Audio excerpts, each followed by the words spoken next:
Bora então chamar os advogados João Marcelo Neves e o Fábio Menezes de Sá. Vamos lá, colocando eles na tela aqui. Deixa eu... Pronto, tá aqui os dois. Sejam bem-vindos, bom dia.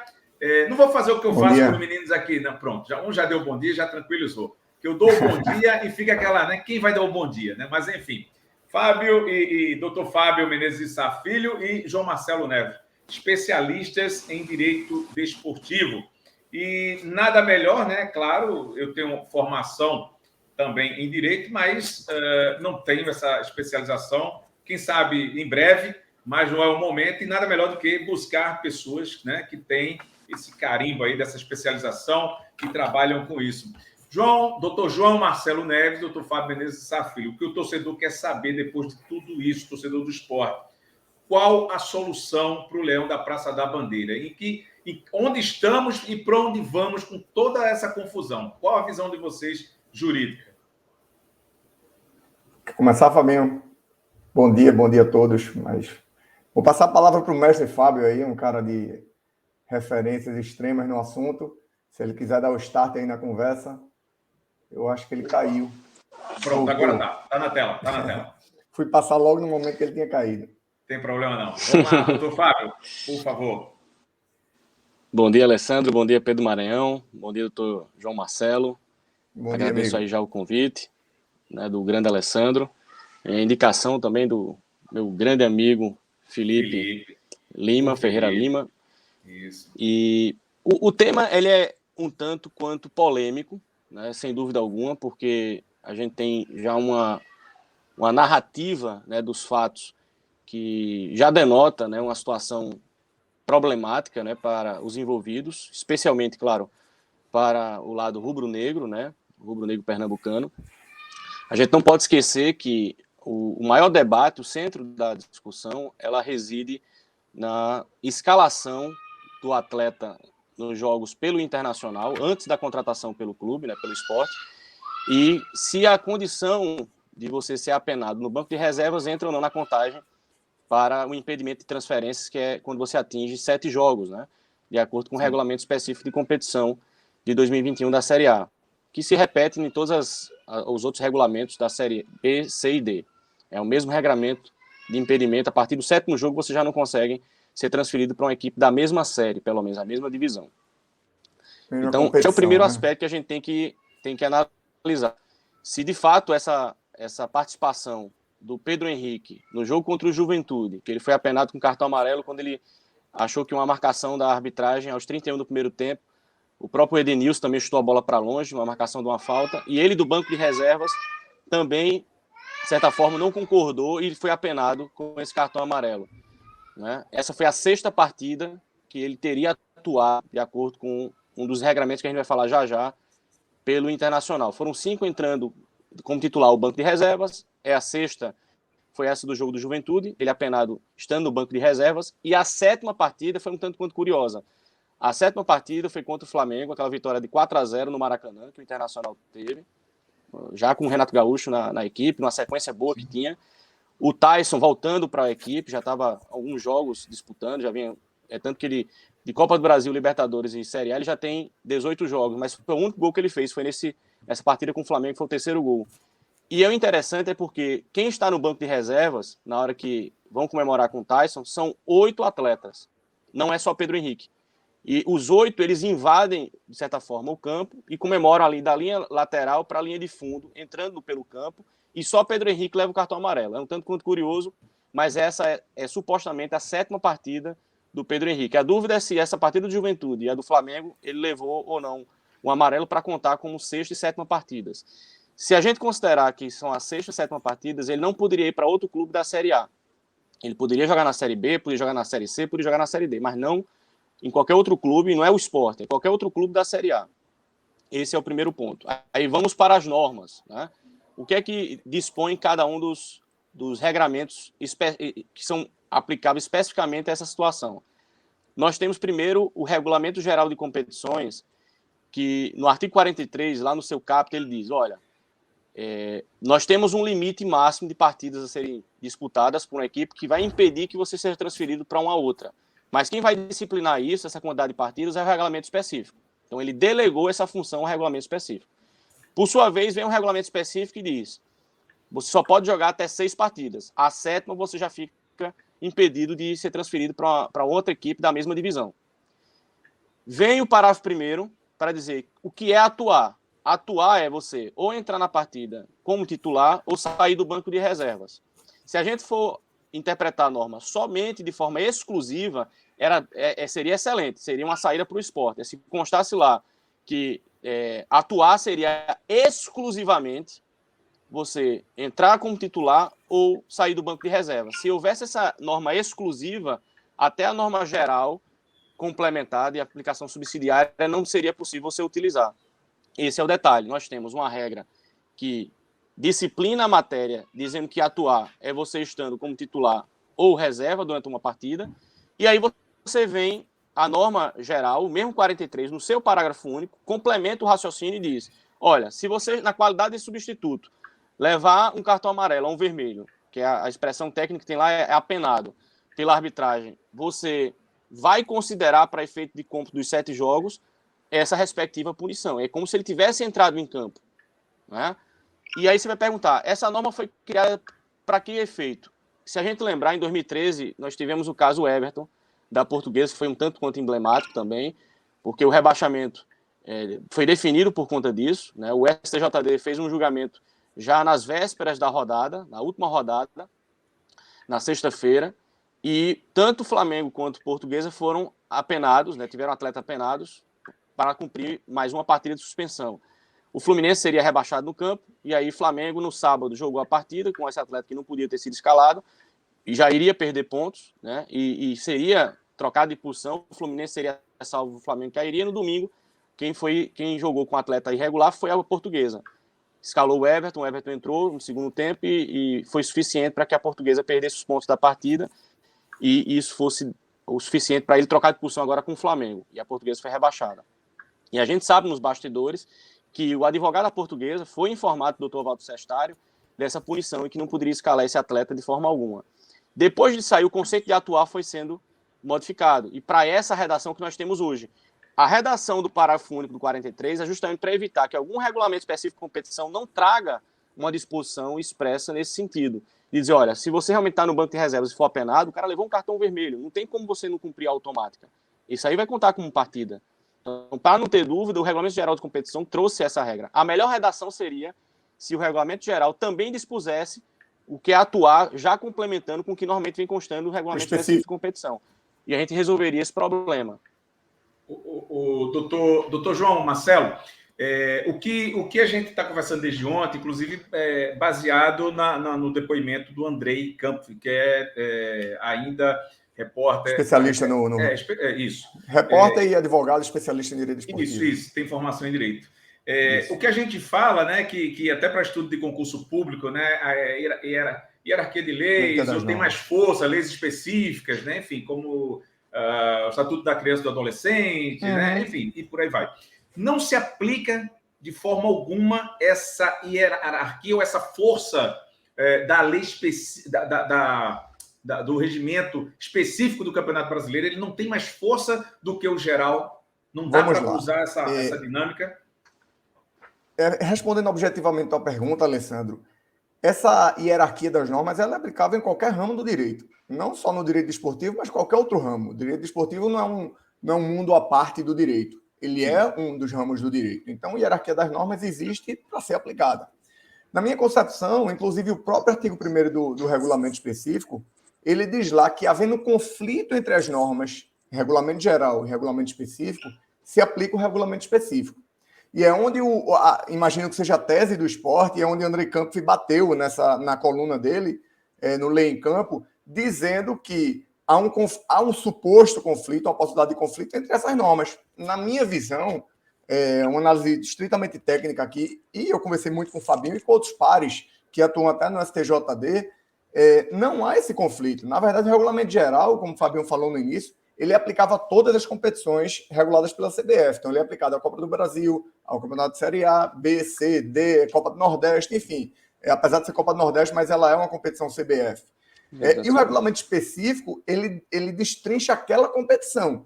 Por exemplo, a Copa do Brasil, basta atuar um jogo por um atleta atuar por um jogo por um clube que ele não pode jogar por outro clube, né? Até conversei com o Fabinho sobre isso ontem, já comentando a conversa que eu tive com outro colega do ramo também.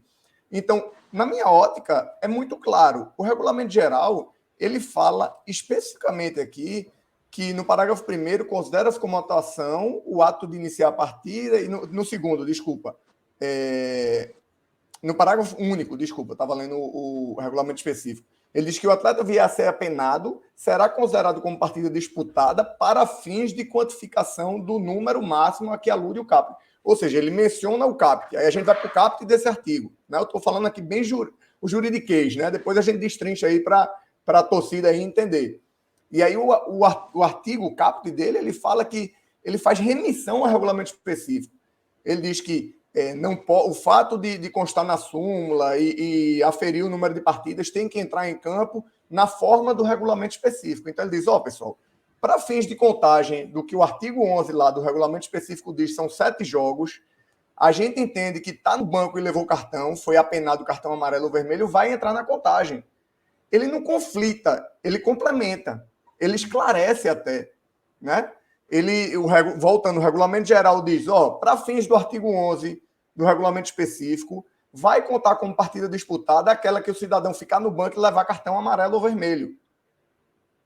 Então, para mim, não há nenhum tipo de conflito. Não é que se não aplique a hierarquia das normas, se aplica. Mas, nesse caso, nessa situação, eu não vislumbro esse tipo de hierarquia. A hierarquia existe quando há conflito. E aí se aplica, né? Esse tipo de hermenêutica. Mas, no caso, na minha ótica, não tem conflito. São complementares às normas. Um é regulamento geral, com normas abrangentes para todas as competições da CBF, e aí vem um regulamento específico destrinchando cada competição. E aí, onde uma não tem, onde uma é omissa, a outra chega lá e complementa e vice-versa. Agora, se houvesse, não se considera computado os jogos no banco, mesmo que leve cartão amarelo, isso ia ter uma flagrante contradição. E aí sim se aplicaria essa hermenêutica. Diz que o próprio regulamento específico diz que ele prevalece sobre o regulamento geral, em caso de conflito. Na minha ótica, não há conflito. Na minha ótica, está bem clara essa complementação entre as normas. Pedro? Fábio, até para trazer de uma forma mais clara para o torcedor, eu queria saber, baseado em tudo isso que a gente está ouvindo, se você acredita, por tudo que você e o João já viveram no meio do futebol em relação a esse tipo de caso, se há alguma possibilidade do esporte conseguir reverter essa situação.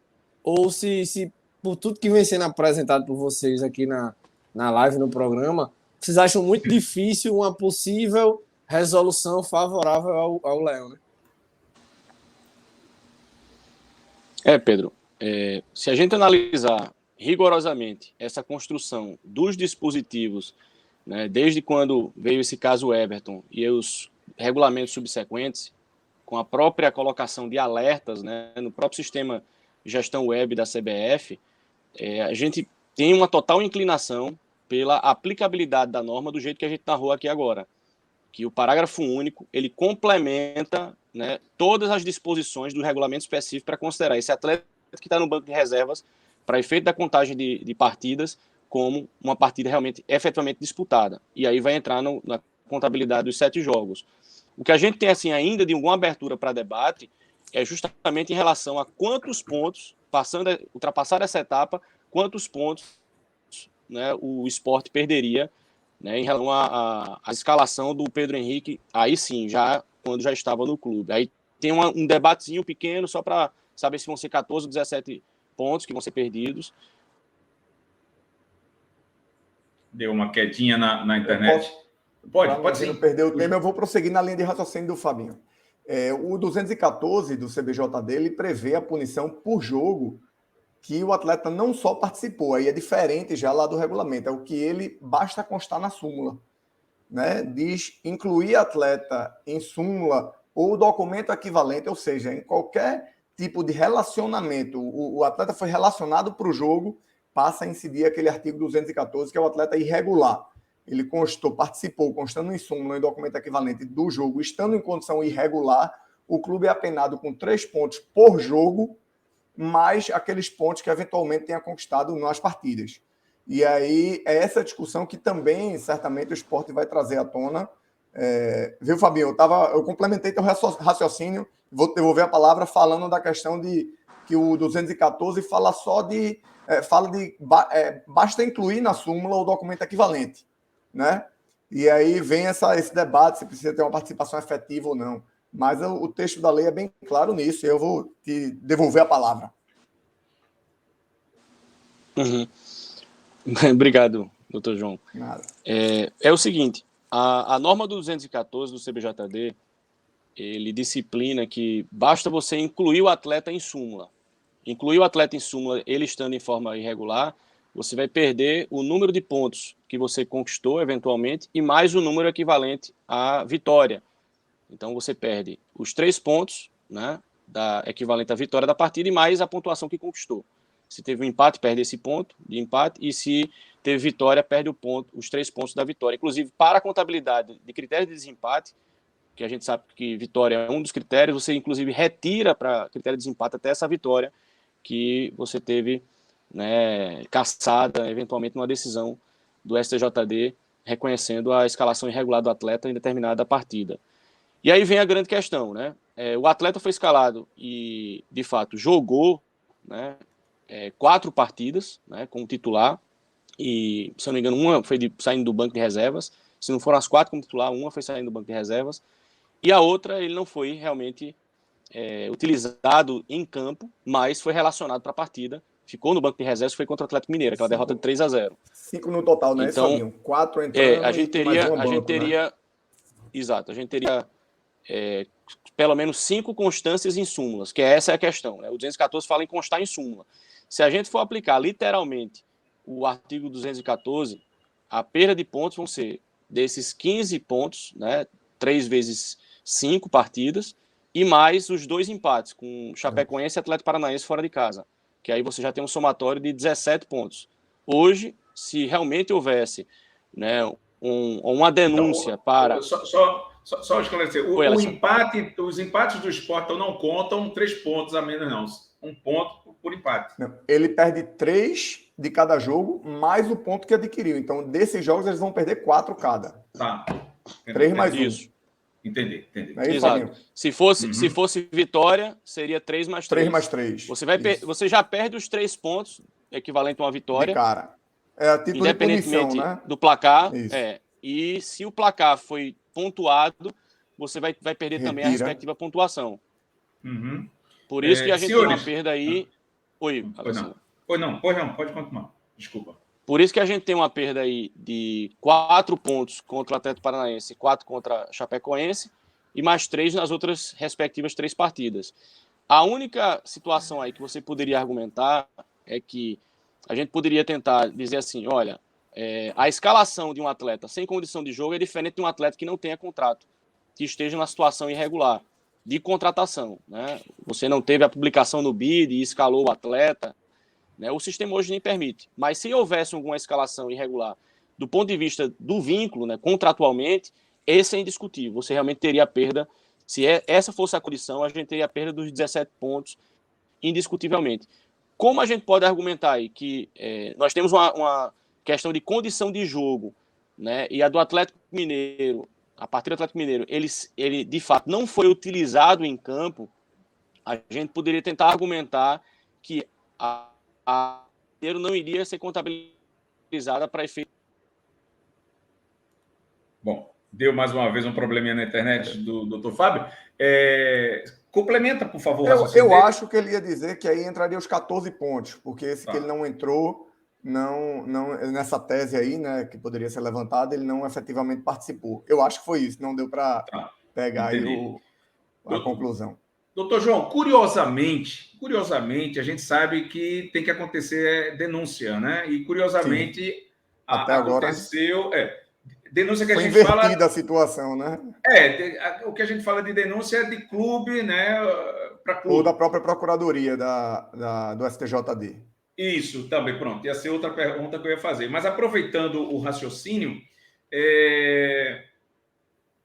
claro, vou falar porque o Brasil, a gente sabe como é que tem umas coisas, infelizmente, vai depender do CEP do CEP do clube que vai necessitar, se assim for o caso, daqui para lá, do Sport se livrar do possível rebaixamento dentro do gramado? Isso vai depender do CEP. Como é que é essa... Ô, Alessandro, eu sei que eu não quero me difícil, comprometer com muito isso. É muito delicado falar disso, mas assim, eu vou te repassar uma pergunta, vou te responder com outra pergunta. O tratamento dado a Flamengo e a Retro é o mesmo? Não. Pronto. Respondeu muito educadamente. Enfim, Pedro. Agora, infelizmente, o tratamento dado a Sport e a 7 de setembro é o mesmo. Vamos lá, mudei, desci para cá, mas dentro de outra realidade, né? Correto. Isso. É complicado demais. O julgamento no STJD, infelizmente, também tem um envolvimento político. Estou falando aqui coisa que mais tem, né? São indicações, indicações de entidades, árbitros, clubes, federações, enfim. CBF. Ô, Pedro, deixa eu perguntar para... Vai, pergunta primeiro, vai. Depois eu... Então, até em cima desse questionamento, eu acho que acredito que o Fábio e o João já estejam nesse meio há um certo tempo, né? E geralmente os clubes tentam de tudo para mascarar esse tipo de situação, né? Às vezes a gente só descobre numa última rodada, ou então depois que já passou, então quando tem uma situação muito minuciosa em relação a descobrir esse caso. E a gente está vendo um esporte vazar esse tipo de informação de dentro para fora, dando de bandeja, entendeu? Essa informação para todos os clubes, por mais que agora ninguém faça nada, mas vai ter embaixo do braço essa situação, porque se eu for cair depois, aí eu aciono, enfim, caso o STJD não faça por onde antes, né? Vocês já tinham visto esse tipo de situação no futebol, entendeu? A minha pergunta ia ser essa, a sintonia está tão grande que ia ser essa, mas só para complementar, eu acho que adequar um pouquinho mais a pergunta à questão, que foi denunciada, né, pela torcida, né, de fora para dentro, e, claro, havia, sim, a informação correta lá dentro do erro. Aí vai a pergunta do Pedro, e complementando a minha aqui, foi a primeira vez na história de vocês que o próprio torcedor do clube, né, vamos colocar assim, deu um tiro no próprio pé? Eu comentei com o Fabinho ontem, eu disse, rapaz, eu acho que independentemente da resolução disso aí, o denunciante está bem subsidiado de informações e de documentos e de conversas de bastidores que podem fazer a diferença, né? O print ali, que houve uma recusa inicial da própria CBF na inscrição do atleta, dizendo que ele já tinha jogado mais de 6 jogos por um clube. Isso, como denunciante, tiver acesso a essa documentação, que naturalmente vai ter, uma coisa que caiu na net, né, como a gente costuma falar, complica bastante a linha de defesa do esporte. O que é que tu acha, Fabinho? A gente tinha comentado isso ontem, né? Que é um tiro no pé, termina sendo um tiro no pé, mas a gente não tem controle, né? Ninguém tem controle sobre... Com a internet hoje, as coisas vazam e bem ou mal intencionada, é vazado e prejudica. Doutor Fábio, quer falar a respeito? Sim, são 2 pontos. Queria só voltar um pouquinho naquela situação da pergunta que foi feita quanto a você ter, né, uma possibilidade de influência política nas decisões da STJD. Se a gente se recordar no passado, não no momento presente, mas não vamos voltar muito distante, né, no ano 2000, a gente teve o caso da Copa João Avelange. A Copa João Avelange foi um reflexo do que aconteceu no campeonato de 1999, que tinha aquela semelhança com o promédio que tem na Argentina. Você pegar 2 competições anteriores, né, para fazer uma média ponderada da aritmética, da pontuação, e você divide pelo número de campeonatos disputados por uma equipe. O Gama só tinha aquela competição, em 99. Ele tinha recém-subido, em 98, para a primeira divisão. E o Gama tinha uma influência política muito forte, né? Você tinha um senador muito forte lá no Congresso Nacional, que era torcedor do Gama na época.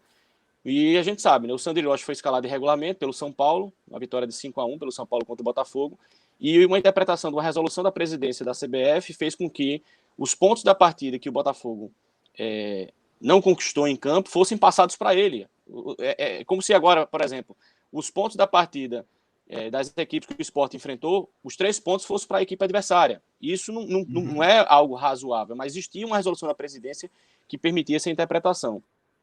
E foi isso que foi utilizado para poder salvar o Botafogo, e o Botafogo não ser rebaixado na época.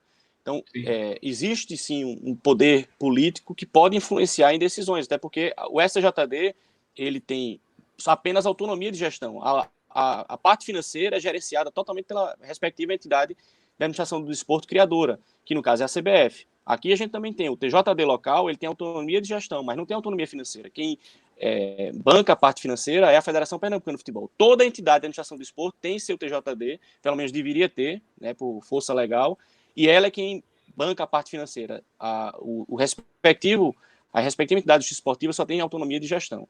Então, a gente não pode também esquecer, né, a época em que nós tivemos, né, uma grande influência de uma família que realmente ficou à frente do STJD por muito tempo, né, e filho de um desses gestores, né, que ocuparam a presidência por muito tempo, 2 irmãos, né, o filho dele, na época, ele era apenas estudante de direito. Uma das prerrogativas para você realmente preencher, para se ocupar, um dos requisitos, você ocupar o status de auditor, né, que é uma espécie de um magistrado, um julgador do STJD, é você ter reputação ilibada e ter notório saber jurídico desportivo, ou pelo menos ser bacharel em direito. Ele não preenchia nenhuma das 2 condições, o filho desse então presidente, para poder ocupar o cargo, né, de auditor. Reputação ilibada a gente não tem como discutir, mas do ponto de vista jurídico, ele não era bacharel em direito, ele era estudante de direito. Inclusive estava no 1º ou 2º período de direito na época, quando ele assumiu o cargo de auditor. Então, para ter reputação ilibada e notório saber jurídico esportivo, naquela condição que ele tinha de recém-ingresso numa faculdade de direito, é difícil você realmente preencher esses 2 requisitos. Mas ele preencheu, de acordo com quem o colocou lá, e ele ficou realmente nessa condição. Então, assim, a gente tem realmente influências políticas nesses órgãos decisórios, sem dúvida alguma, e a gente sabe que há essa possibilidade, né, de, se fosse o inverso, se nessa condição fosse uma equipe mais forte, né, uma equipe mais conhecida no cenário nacional em termos de torcida que acompanha, né, a respectiva equipe, inclusive a atratividade de uma grande emissora que acompanha essa equipe e não queira que nos bastidores essa equipe seja rebaixada, é possível que uma interpretação, uma norma dessa ambígua, uma decisão para um outro clube fosse diferente se fosse em relação... Internet, mais uma vez. Enfim. Vou fazer só um adendo aí numa coisa que o Fabio falou, Alessandro, se me permitir, sobre a questão do resultado que ele falou que era antes transferiu para o outro clube, né? Ele passou a ganhar os pontos daquela partida que havia o jogador irregular. E aí o CBJD, no próprio artigo 214, parágrafo 2º, ele mantém o resultado da partida, viu, Fabinho? Eu estava falando aqui que aquela situação que você mencionou, que o clube que era penado transferia para o outro clube os pontos, né? Eu ganhei o jogo, aí foi anular, foi ter uma identificado a irregularidade. Antigamente era assim, na época e aí essa resolução da presidência foi assim. Isso, aí veio o parágrafo 2º do artigo 214 do CBJD, diz que mantém-se o resultado da partida, mas tira para fins de critérios de desempate, né? Só esse complemento perfeito. Aí, que aí acabou essa margem para interpretar e para beneficiar em relação a esse ponto.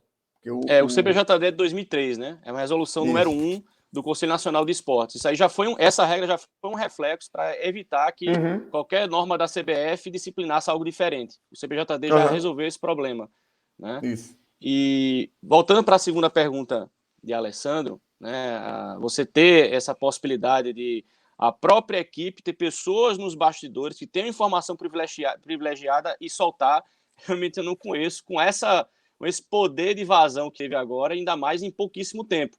Porque a prescrição punitiva, por exemplo, para a Procuradoria, eventualmente, se chega uma denúncia lá na DCO, na Diretoria de Competições da CBF, para cada partida que você escala um jogador irregular, você vai contar 60 dias. Se passar os 60 dias ninguém denunciar, pelo menos em relação a cada partida que já passou distante, já não tem mais como você ter a possibilidade de punir essa equipe. Então, se o Sport tivesse essa informação internamente e ninguém tomasse conhecimento para efeito de denúncia, já seria outra situação, outro cenário que a gente poderia enfrentar só lá no final. Uma pressão parcial, né, Fabinho? A cada jogo e matando... E é o caso. Via prescrição, né? Porque como o atleta é irregular para todos os efeitos, ele não poderia ser transferido para o Sport. Se a gente partir desse pressuposto, né? Se a gente cravar essa tese. né? Então ele não poderia ser escalado em nenhuma partida. Então a prescrição é parcial, porque ela se renova jogo a jogo. Então, para cada jogo, ele teria 60 dias, né, a Procuradoria, para poder ofertar a denúncia. Então, a última partida seria essa agora, né? Contra o Fortaleza. Então, teria 60 dias lá para novembro, né? Para ter essa respectiva denúncia.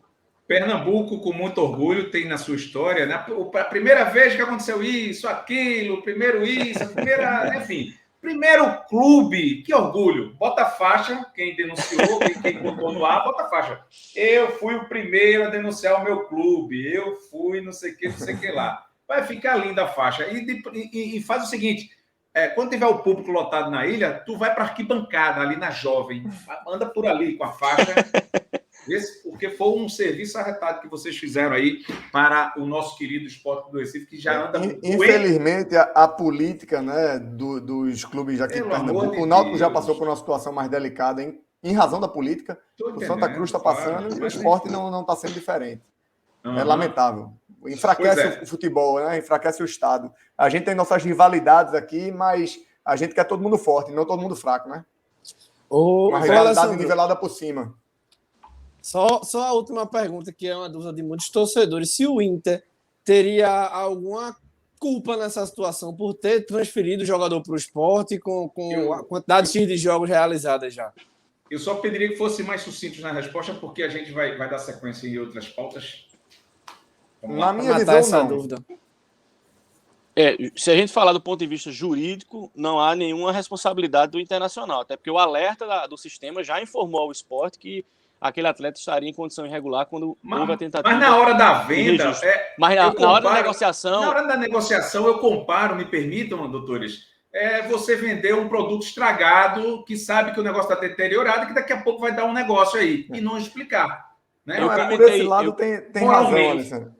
Eu comentei, Alessandro, sobre isso. Eu até disse, o Internacional tinha, sim, algum tipo de responsabilidade a trazer a informação para o clube, né? Inclusive, tem departamento jurídico, tem departamento experiente, né, de futebol, né, que acompanha essa parte de registro de transferências, poderia já ter alertado com mais veemência. Olha, a gente não vai transferir o atleta para vocês, porque ele já completou 7 jogos para a gente. Né? Um atleta de 20 anos, ele vai ficar aqui na base do clube, a gente vai aproveitar ele no campeonato sub-23, que eventualmente passar a existir, a gente vai ter alguma competição nesse sentido, ou realmente negocia ele para uma Série B, e aí resolveria o problema. Né? Doutores, doutor Fábio Menezes de Sá Filho, muito obrigado. Doutor João Marcelo Neves, muito obrigado. Muito obrigado a Felipe Ferreira Lima também, que nos indicou a vocês aqui para a gente. Eu agradeço até Fabinho aí, que foi a minha indicação, partiu dele. E eu acredito que nós vamos nos encontrar muito daqui para o final do ano, quiçá 2022. Infelizmente, dessa forma, mas nós vamos nos encontrar e vocês vão, claro, contribuir muito para o torcedor rubro-negro. Obrigado para vocês, queridos. Estou à disposição, Alessandro. Obrigado aí pela oportunidade de esclarecer.